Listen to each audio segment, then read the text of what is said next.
Microeconomics in my world, I spoke about my question um, being why do rates get higher the closer we get to the date of arrival, and hand in hand, why do rates of the hotel get higher the more sold out we are?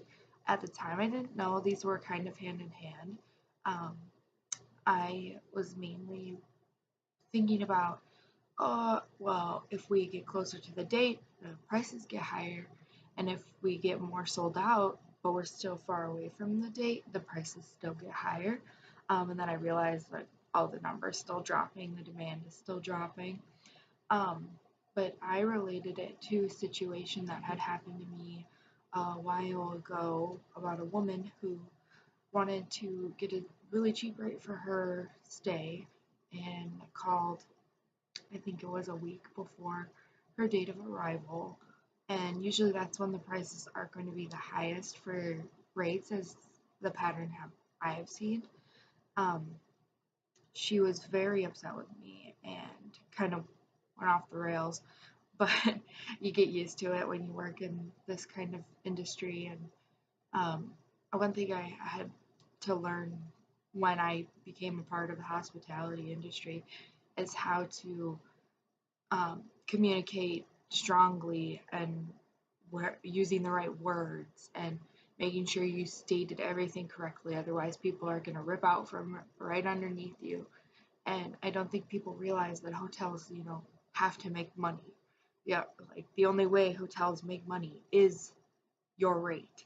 Is it's your only form of making money at the hotel. Otherwise, they're just spending, spending, spending to keep that staff, to keep breakfast, to keep um, me there.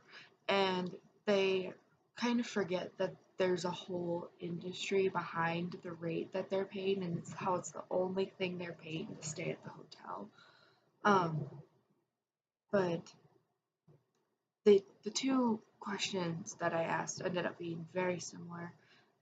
I just related it to demand and supply curves, and then I realized that um, as you go down the demand curve, or yes, down the demand curve, your prices are going to be going higher as you get less rooms. And I tried to relate it to supply, but I think that's the phenomena of my phenomena question. I um I can't really give an answer about the supply because it doesn't make sense. Because I thought you're supposed to relate them together, and it just, as we, like, here's your supply graph and here's your demand graph, as you're going